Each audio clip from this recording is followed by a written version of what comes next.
call the June 6th regular meeting of the Des Moines City Council to order. And Jeanette, would you please lead us in the flag salute? Pledge allegiance to the flag of the United States of America and to the republic for which it stands, one nation, under God, indivisible, with liberty and justice for all.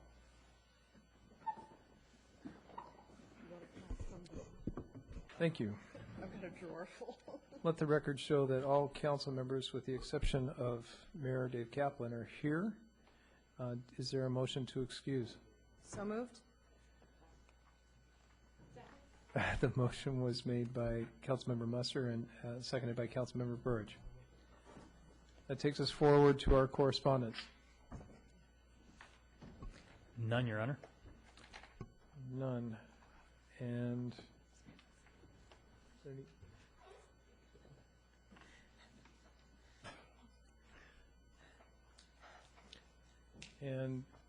forward to comments from the public. Is there anybody, I assume no one has signed up. Is there anybody in the audience that didn't get a chance to sign up that would like to address us?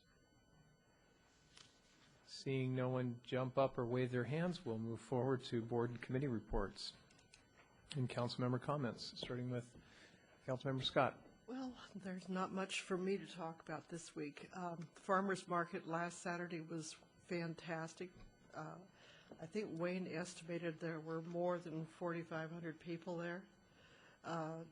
We had 70 vendors. Just the most beautiful day you could ask for. And of course, we'll be open from 10 till 2 this Saturday.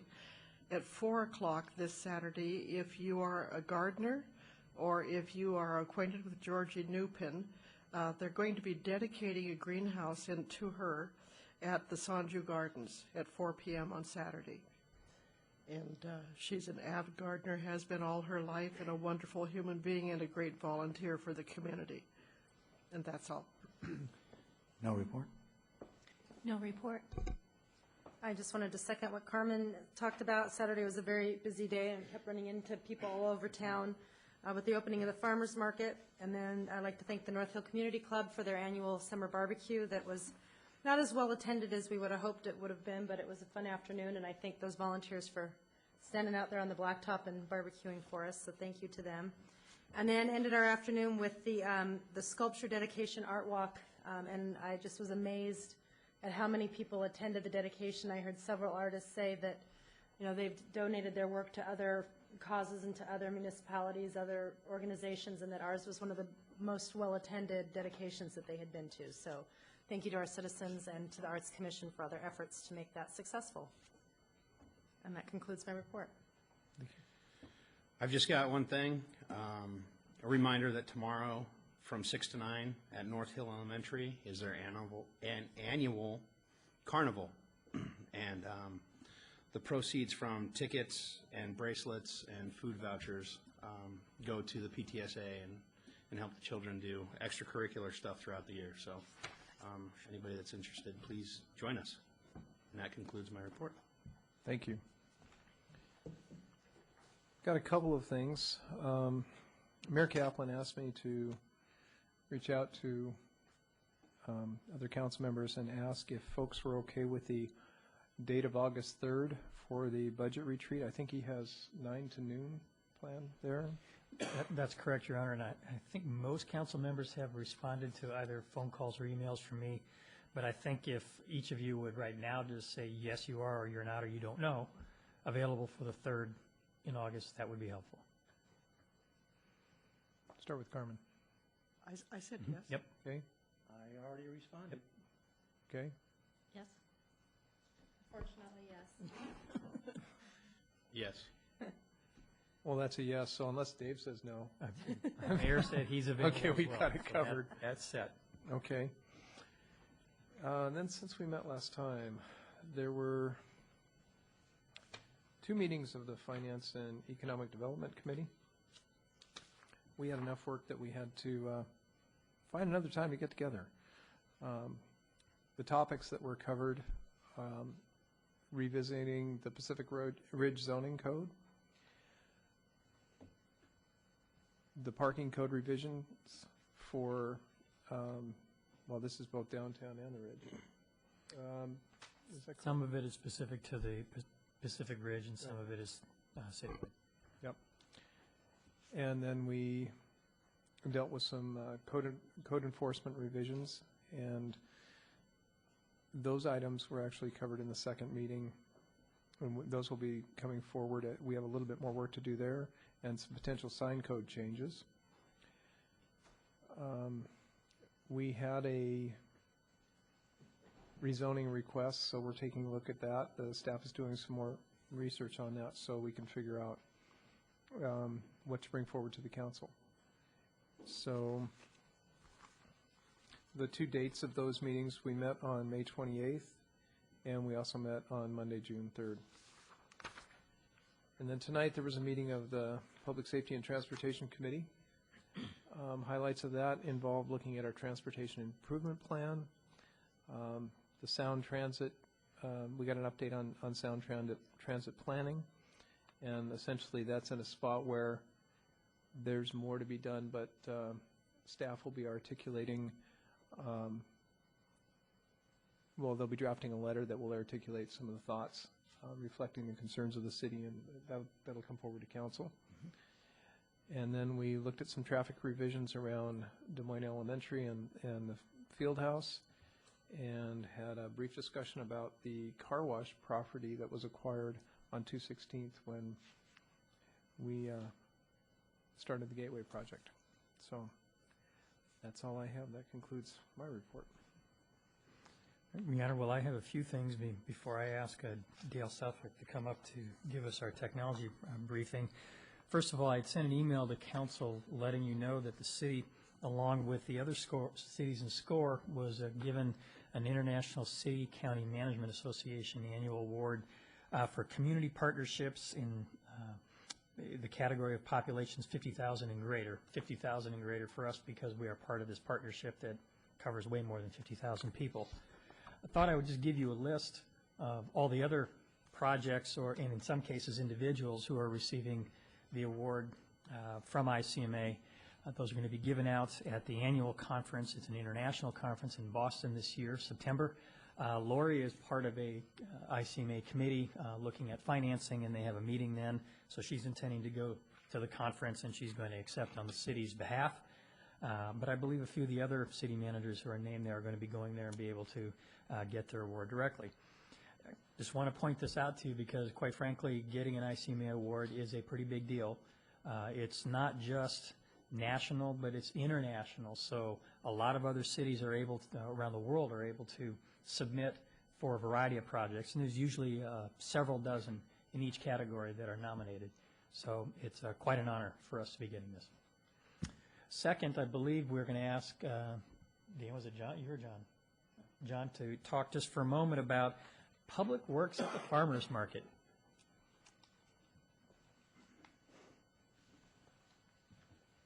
Good evening, Mayor Pro Tem Pina and members of the City Council. My name is John Blackburn. John, you need to push the front button there. Better? Yep. I need to start over. Good evening, Mayor Pro Tem Pina, members of the City Council. My name is John Blackburn. I am Superintendent of Public Works and Parks Maintenance. I'd like to thank you for this opportunity to inform you of a great event that we're planning at the Farmers Market that we call Public Works Working for You. We'll be down at the market on June 22nd and July 27th. We'll have some of our equipment, members of our staff, telling the people what we do and, more importantly, why we do what we do. This outreach would be for the community. It's a great opportunity for the citizens to get a firsthand look at projects that we're currently working on, information on past and future projects, and also a chance to get to know us a little better, put some faces to the people they see on the streets, and any questions that they have that hopefully we can answer. So if you could mark your calendars, we'd love to see you down there, and say hello and show you some of the equipment that the staff uses on a daily basis.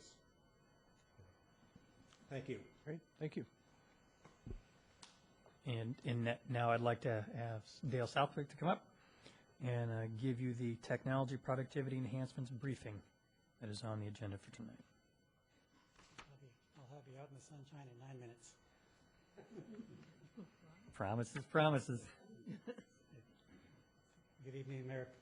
Good evening, Mayor Pro Tem and Council. I'm Dale Southwick, City IT Manager. In addition to providing support for the city's day-to-day operations, IT also performs the occasional special project to update a specific item. Tonight I'd like to brief you on several of those projects we've done over the past 2 years and then answer any questions you may have. The clicker's not going to work. Okay, in order to evaluate a project's success, we have to measure certain items, and we try to achieve some of these specific goals. Does the project increase staff productivity? That's either by allowing the same number of staff to deliver a higher level of service. Does the project have a positive effect on the budget by either decreasing spending or increasing revenue? And does it enhance the experience our citizens and customers have when interacting with the city? I'll begin with iCompass, our new public records request tracking system.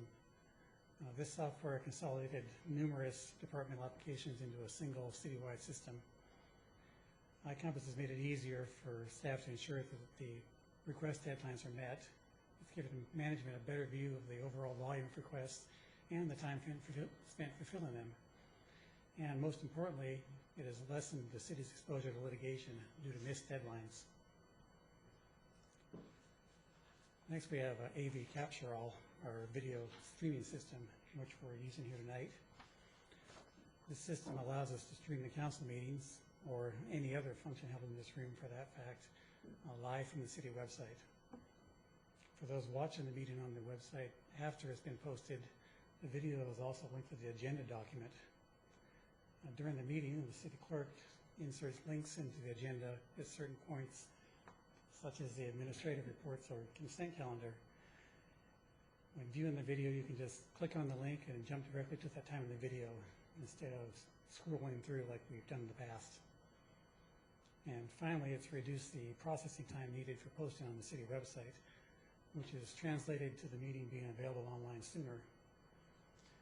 I've been told that Des Moines News has found this very helpful in meeting their 11 a.m. Friday deadline. Next, we have permit tracks, our permit system, of course. Some of you may remember several years ago when we were looking for a replacement to the old Sierra system. Our options at the time were spending about $200,000 on replacing Sierra or taking a chance on a small local company and purchasing permit tracks for $7,500. So far, our choices worked out well.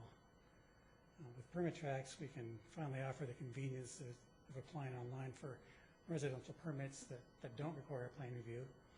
And so far this year, about 35% of those permit types have been applied for online.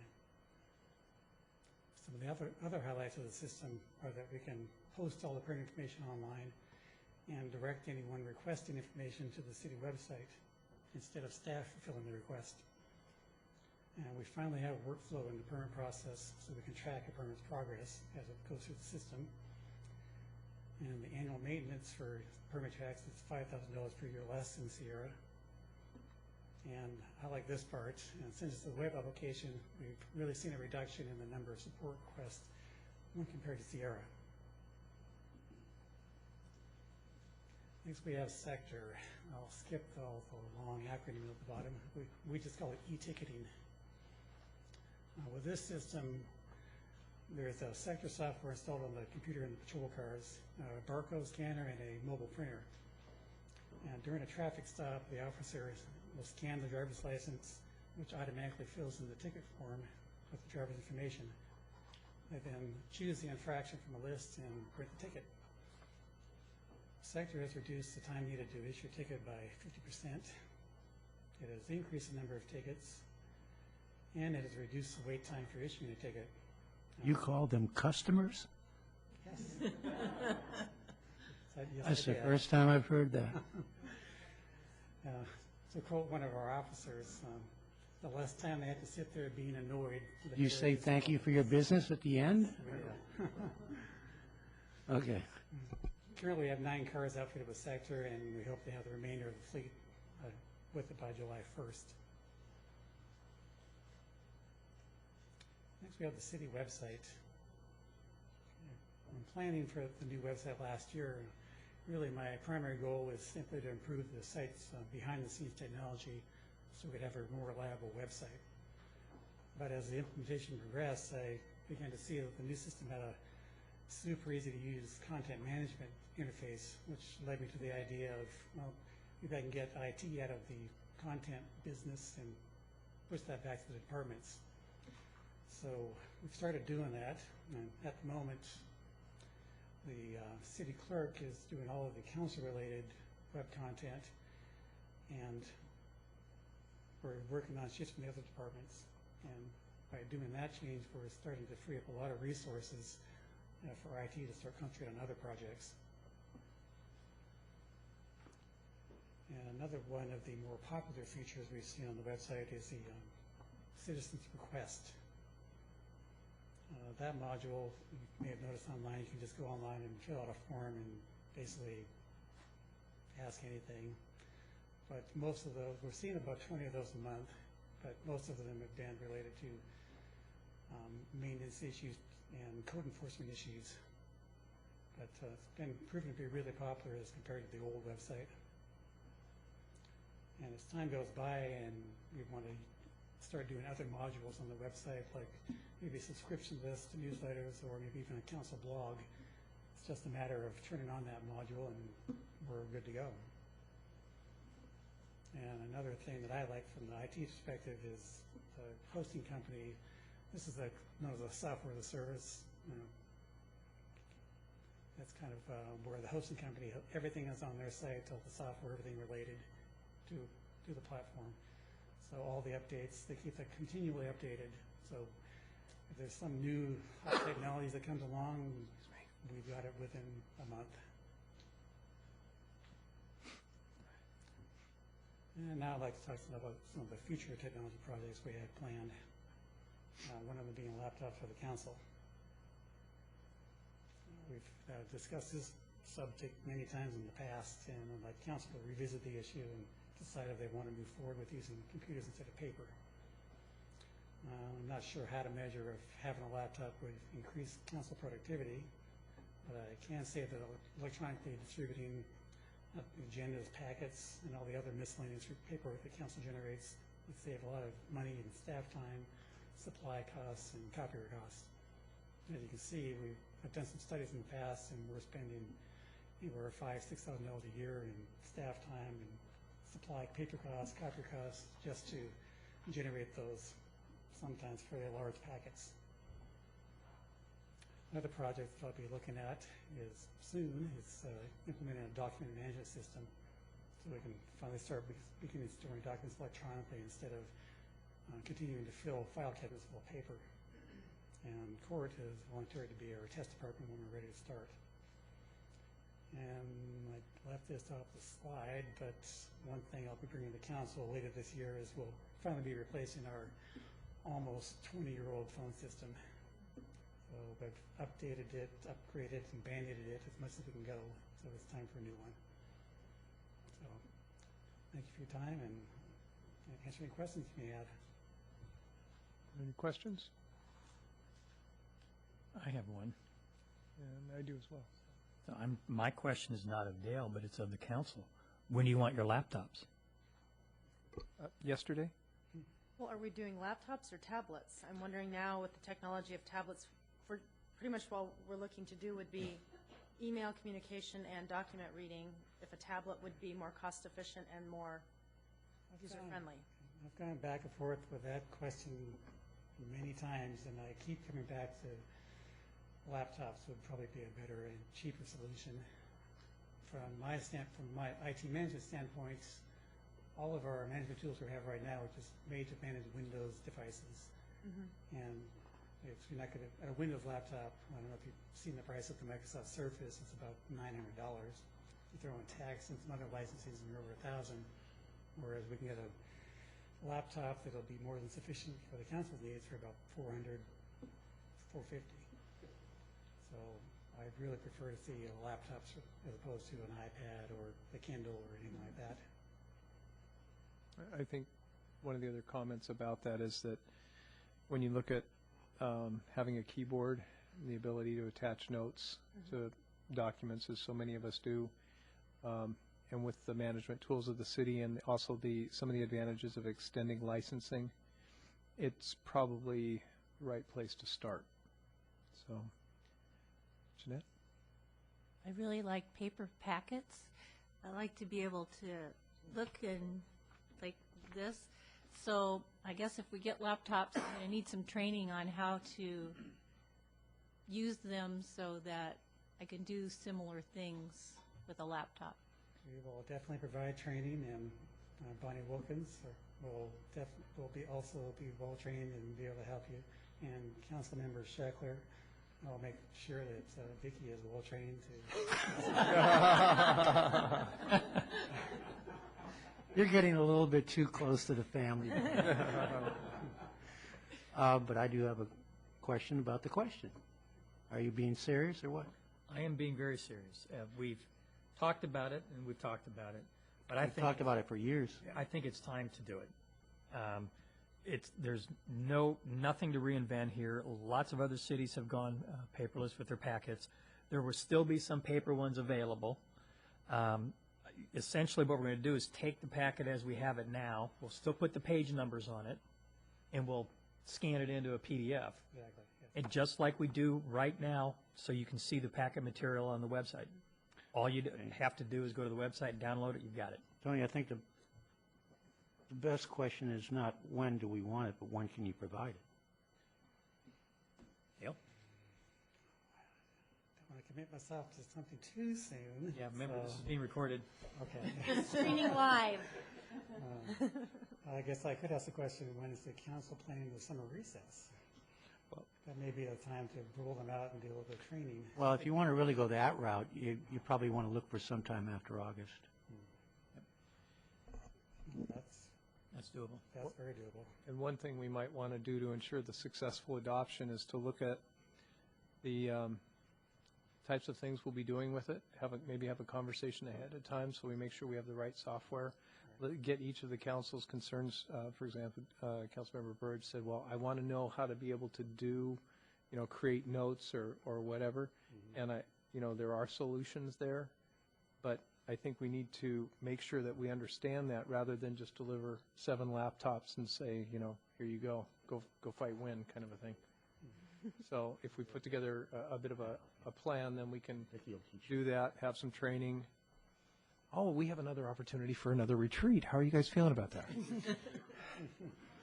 Well, Dale, Laptop retreat. Dale, I'll see it to it that Vicki trains me, and because I sit next to Jeanette, then I will train her. Should be very efficient, don't you think? Yeah, I'll take you up on that.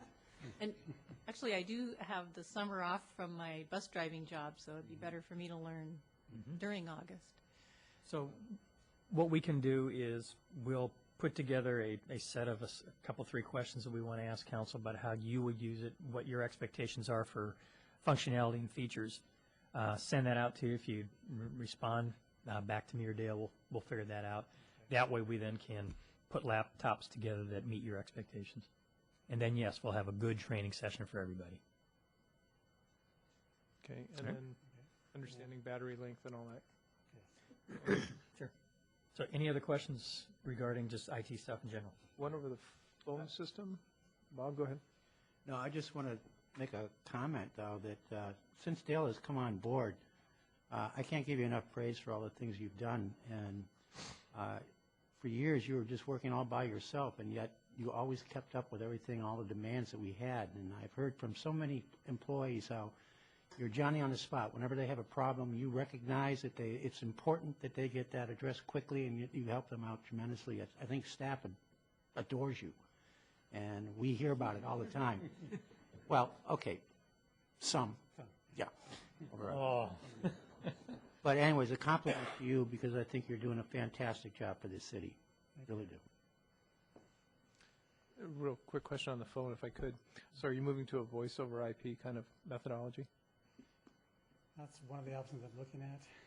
Okay, so you haven't figured it out yet. No, I'm looking for preliminary data from Comcast as to what they can offer for IP phones and what it would cost compared to CenturyLink or several other options. One of the major problems we have with IP-based phones is really the age of some of our buildings, like the field house, the engineering building, the older half of City Hall. Great The point. wiring in that is just, it's good enough for data for a computer, but you throw voice traffic on that network and it may not handle it. Yep, good point. There's a lot of good thought that went in this presentation. I want to thank you. Nice job. Thanks, Dale. Everybody satisfied? Okay. This takes us forward to our consent agenda.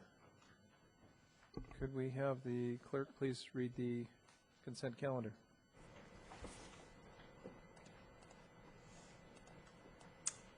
First item is approval of minutes. Second item, setting public hearing dates for draft ordinance 13-086, Pacific Ridge Zone, and 13-108, Parking Code. Item 3, interlocal agreement with Highline Water District for the 24th Avenue South Improvement Project, South 216th Street to South 208th Street. Item 4, request to set date for public hearing for vacation of public right-of-way within City of Des Moines, known as 15th Avenue South and Alley East thereof between South 222nd Street and South 223rd Street. Item 5, resolution supporting the state's 2013 Transportation Investment Package. Item 6, joint utility trench agreement with CenturyLink for the 24th Avenue South Improvement Project, South 216th Street to South 208th Street. And that concludes the consent calendar, Your Honor. Thank you. Are there any council members wishing to pull anything? Councilmember Burge. Yes, I wish to pull item number 5 for a possible amendment. Item number 5. Okay.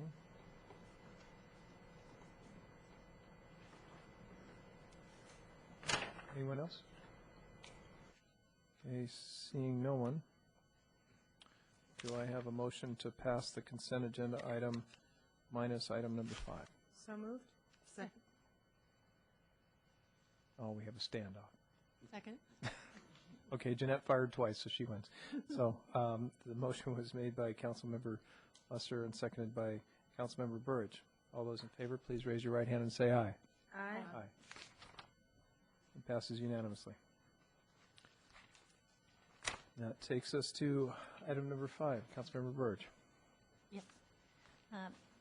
This is a letter to the state legislature asking them to pass the transportation package.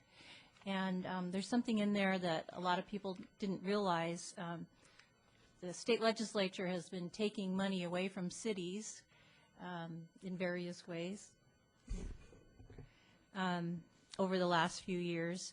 And in the transportation package, for most of the gas tax increase, the city gets 5%. Cities get 5%.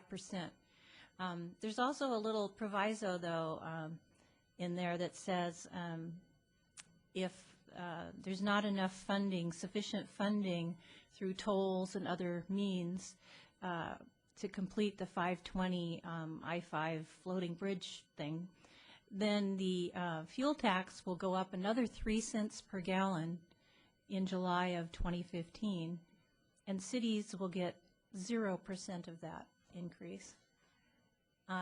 So I would like to move for an amendment. It's a very nice letter, but I would suggest the proper way would be to move approval of the resolution with the amendment. okay. I move to approve draft resolution 13-126 expressing the city's support for the state's 2013 transportation investment package. And then adding a new section 3, and then I'd read the rest of that.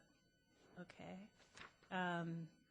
Adding new section 3 to the resolution The Des Moines City Council requests that the additional fuel tax increment of up to 3 cents per gallon, which will take effect on July 1, 2015, unless the Secretary of Washington State Department of Transportation certifies that there is sufficient funding to complete the identified improvements on State Route 520 between I-5 and SR 520 Floating Bridge, have the same distribution as the first 10 cents, with 5% going to cities through the established distribution process. Second. Motion was made by Councilmember Burge, seconded by Councilmember Musser. Any comment? Councilmember Musser. Well, and I support Jeanette's amendment to the resolution because I think back to the approval of wider distribution of alcohol, liquor in the grocery stores, but the cities are having to increase the enforcement of more readily available alcohol, but we have zero liquor tax coming back into our cities now. Right. So I would hate to see this transportation funding measure end up impacting our cities similarly, that our citizens are paying the tolls, our citizens are having the increased gas taxes, yet the cities don't have the revenues they need to improve their own infrastructures that the residents are driving on. So I support that.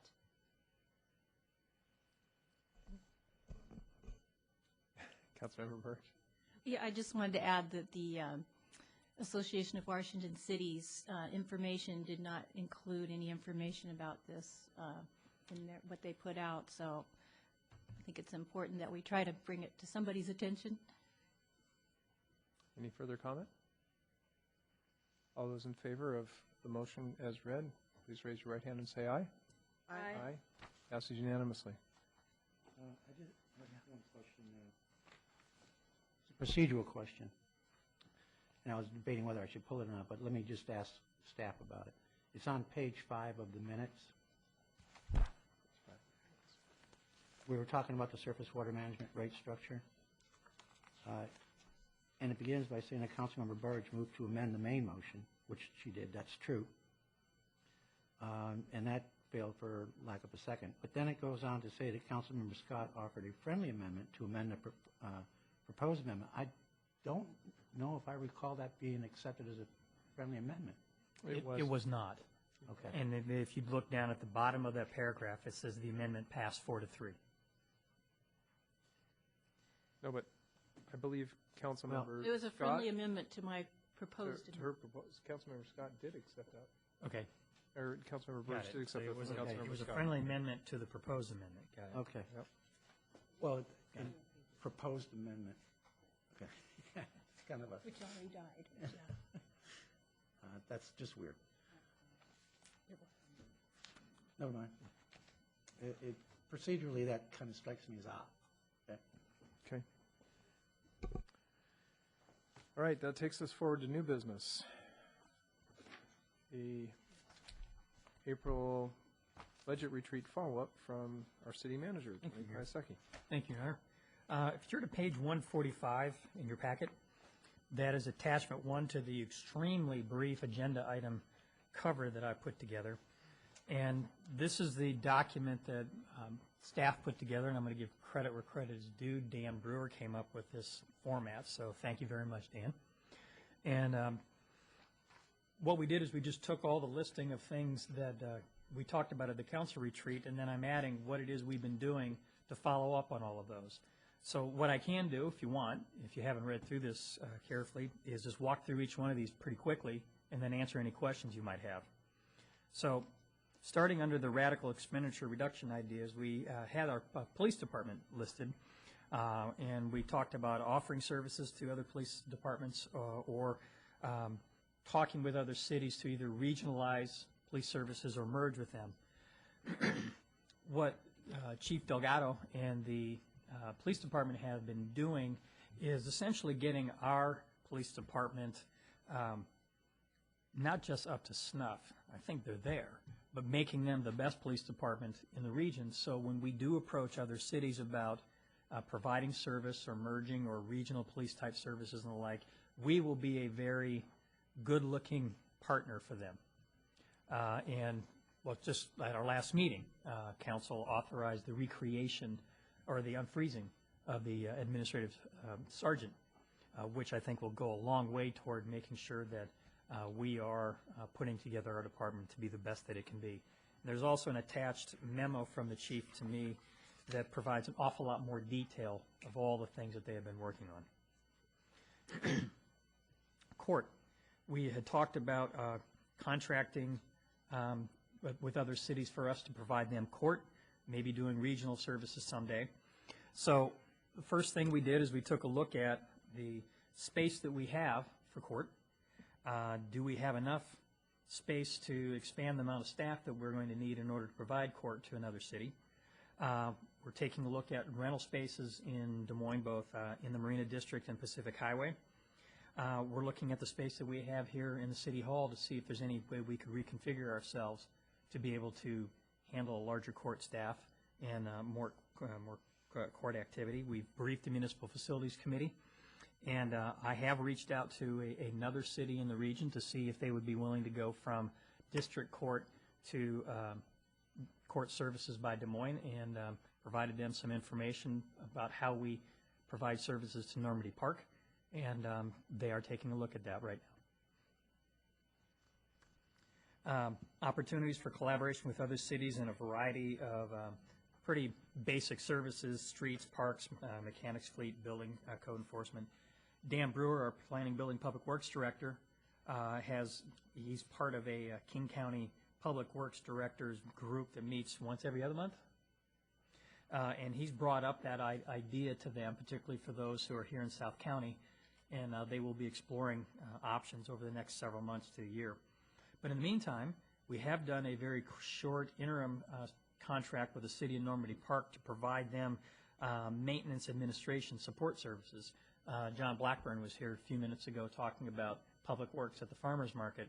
Well, he's going to help supervise their crew too, to help them prioritize what they're going to be doing day in, day out, week in, week out. And we're hoping that we'll be able to extend that and expand upon that. It's only good for a month or two. Once their new city manager starts in July, I'll sit down with him and see if he wants to continue that arrangement. On the next page, one of the items that we are looking at is what would it look like if we were to merge the Marina and Park Rec and Senior Services. So Joe Duesenberry and Patrice Thorell and their respective staffs have been getting together, and they're talking about it.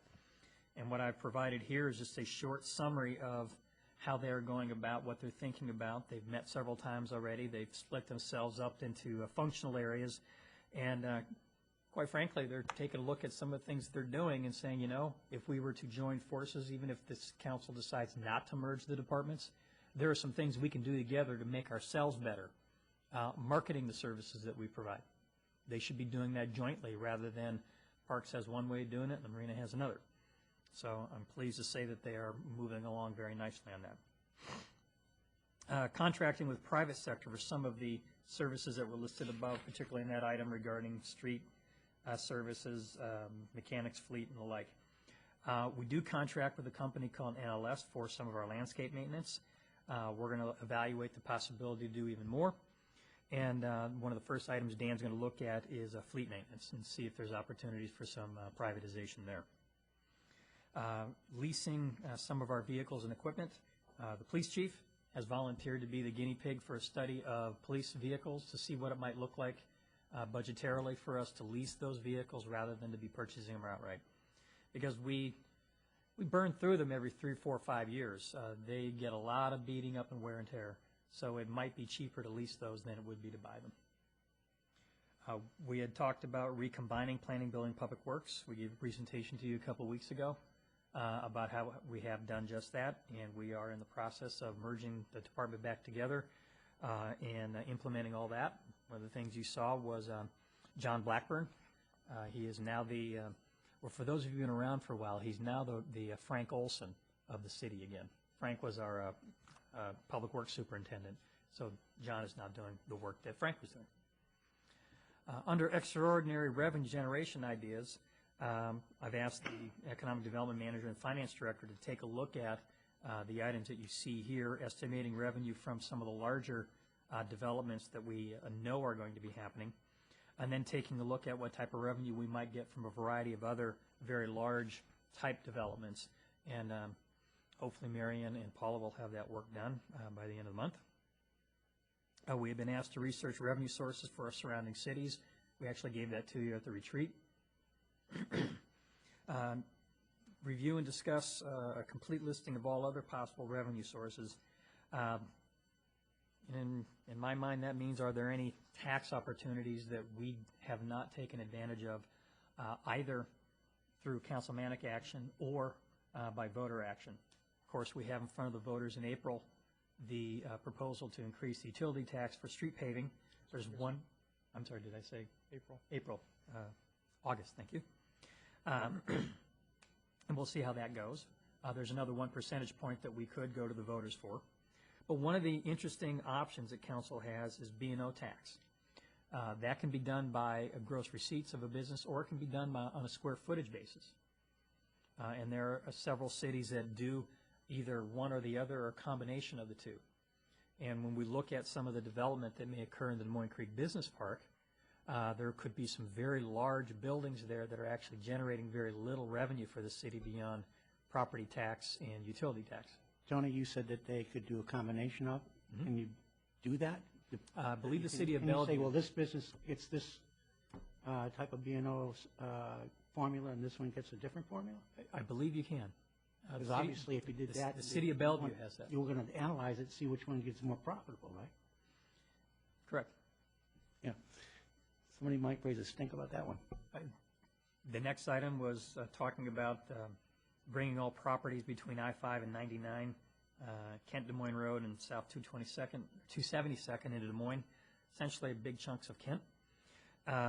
We are kind of sitting on that one for the moment. We do need to do some of the analysis, but quite frankly, reaching out to the city of Kent when they, one, have a mayoral election coming up in the fall, and two, they have an interim city administrator. Their city administrator retired last month, and no offense to Pat, but the interim city administrator is their city attorney, and he may have a lot of legal issues that he could help us with.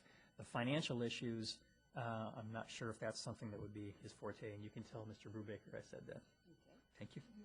You will, won't you? Sponsorship, naming rights for city facilities, vehicles, what would a policy and rules look like? We have been following up on that. We have talked with the Municipal Facilities Committee. We have given them some examples of other cities, and we are going to draft up some policies and rules for the entire council to take a look at. On the next page, we talked about far-reaching rezones, Pacific Ridge. We're working on that. I think, as the Mayor Pro Tem said at the beginning of the meeting, Finance and Economic Development has looked at that several times. It is now set for a public hearing on July 11. Pacific Highway south of Kent Des Moines Road. We also talked with Finance and Economic Development Committee about that, along with proposal to rezone a piece of property that is one block off of Pac Highway to the west, 272nd and 16th, which prompted us to say, you know, as we are looking at the properties at Front 99 and the zoning rules that we have for those, let's not ignore going 1, 2, or 3 properties in, or even a full block in, because what we would look at for properties fronting 99 will have impacts on some of those properties as well. So we will be keeping that in mind, and we'll be inventorying and revisiting all the planning work that we did with the city of Kent for the Envision Midway. So would that be the southwest corner of that four-way intersection or the northwest corner? It was the northwest corner that requested. It's the one that's owned, that has the salty sign on it. Yeah, okay. Marina District, buying vacant property and making it more developable. When we find some funding that we can do that with, we'll let you know. Moving City Hall, the court, maybe even the library to the Marina District. We've kind of rolled that into the work we're doing with the court. We've briefed the Municipal Facilities Committee a couple of times, and we've assigned Grant Fredericks and Marion to be working on that. We also talked about vacating our alleys and our rights, maybe even some of our rights away to spur economic development. And one of the first things we thought we needed to do was really take a good look at the alleys there and find out exactly what are they being used for. Are there utility lines in there? Deliveries are going in there. Garbage collection is being done there. We want to make sure that that functionality doesn't go away if we were to vacate the alleys in the downtown. Charging for parking, Marina District, Redondo Beach Park, Marina District, PS&T and municipal facilities have been looking at parking issues. As a matter of fact, at PST tonight, we talked a little bit about the Redondo neighborhood and the need to take a look at some improvements there, some additional parking. And we reported on a meeting that we had with the owners of Salty's about their restaurant, their parking lot, the building they have in that parking lot, and some of their ideas for increasing the amount of business they have, doing some remodeling, which may involve needing more parking, either because the code requires it of them, or we're just going to get more people showing up there, and it's crowded enough down there as it is. So we are working on those issues. Support passage of the King County Human Services sales tax increase. That was that item that we had come to us several months ago from human services providers telling us that they were planning to go to Olympia during the legislative session and lobby to have the 0.3% sales tax that King County can send to the voters for human services be allow King County to do that councilmanically. They did get a bill introduced. I think it got a hearing, but it has died. So at this point, the law stands as it is. King County has the option to send it to the voters if they want to, but they can't enact that by themselves. Redevelop the marina. We issued an RFQ. Responses came in on the 31st. We had, I'm going to call it 4.5 responses. One company didn't give us an awful lot of information. Hopefully they'll be able to follow up on that and get us a more complete package. But we are working with the Municipal Facilities Committee along with Tony Hetler, who chaired the Citizens Committee, the Stakeholders Committee, to evaluate those responses and determine what next steps should be. Completing the beach pack rehabilitation, rent and lease the space. Knocking on wood, the $750,000 of Heritage Grant funds are still in the state budget for the dining hall, but we have been hearing so little from Olympia regarding what the legislature is doing until just yesterday when the House Democrats, I believe, unveiled a new budget, and we haven't been able to figure out if the money is still in there or not. We think it is. But until they adopt a budget and the governor signs it, we will not know what's going on with that project. But we will continue to act as if the money's going to be in there, get ourselves ready to go, that once the governor signs the budget and the money becomes available, we're ready to start spending it. And we continue our efforts to rent all of the available beach park venues, the auditorium, Founders Lodge, picnic shelter, the Meadow. Patrice and her staff, Shannon in particular, I think are doing a great job getting that out on the market. We still have a lot of people going through, taking a look at it. And if we join forces with the marina, particularly in the marketing of all the services that we have to offer, I see that we're going to eventually get that thing filled up every weekend. The next item was requiring utilities to develop plans to extend services to undeveloped and underdeveloped lots. We really felt that before we could approach the utilities, we needed to have a really good idea of what is underserved or unserved in their areas, take a look at what their policies are for extending services, take a look at our abilities to encourage them, if not force them, to change their policies through the comp plan approval process. So we are still in the information gathering stage on that, but we're hoping in the next few months we'll be able to take that, devise a strategy for the council to take a look at, and then start approaching all of our utilities. Tony? Yeah. Can I just ask a question? That would be like when the water district was upgrading the quality of the water pressure downtown? Or isn't there something about the electricity three-phase or not? Are those the kinds of things you're talking about? In particular, this was talking about water and sewer service to areas not downtown, but North Hill, for example, has a lot of areas where there's no sewer mains, a lot of septic systems, and what the district up there says is that if your septic fails and you need to go on the sewer system and the line needs to be extended 300 feet to get to your property, guess what?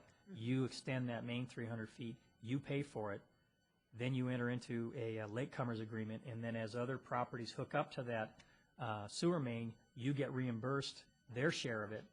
But those things only last, I think, 10 years. correct me if I'm wrong.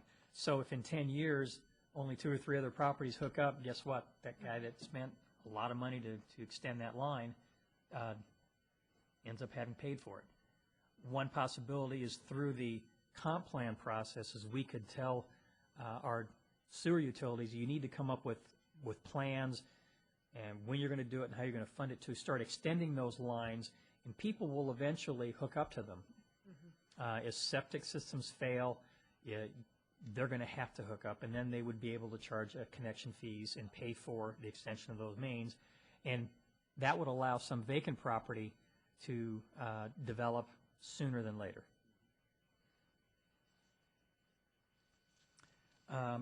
Leasing the marina to a private operator, we are still looking at the legal issues involved with that, and we need to conduct an operational financial analysis of how it would look, and quite frankly, that one's not as high up on the list as some of the other ones. Des Moines Elementary School, have the Finance and Economic Development Committee take a look at that, review the zoning. So we are doing some information gathering and analysis, so when we bring this to the committee sometime in the next 2 meetings, we'll be able to talk about the zoning on the property, what the uses are, what all the zoning and the uses are within a half mile of it, and then talk about what some of the impacts of redeveloping that site might look like and how we might mitigate those impacts on the surrounding properties. Your Honor, the last page is simply the listing of what we call the traditional budget balancing strategies that we have always encountered when we've talked about balancing our budget. Those will just stay on the list, and if those are some things that we need to take a hard look at when we start our budgeting process, it will come into play. Paula is still reviewing all of the department budgets and expenditures to see if there are opportunities for cutting back on some of our, call it our monies that we put in just in case. For example, we have an ice and snow removal budget. Some years we use all of it, some years we don't use any of it. Is there a way that we can be a little bit more efficient with that? Police department has a few contingency type line items as well. So we're going to be taking a look at all those. So this is my way of saying staff has not been just sitting on their hands on this item. We took your direction very seriously. Some of these things are big ideas with a lot of groundwork that needs to be done before anything of value happens. So that's where we're at. Thank you. Any questions for Tony? Okay, seeing none, that concludes our new business. Our next, and completes our agenda, our next meeting date is June 27th, 2013, and that'll be a regular city council meeting. Do I have a motion to adjourn? So moved. Second. Motion was made by Councilmember Musser, seconded by Councilmember Scheckler. All in favor, raise your right hand and say aye. Aye. We're adjourned.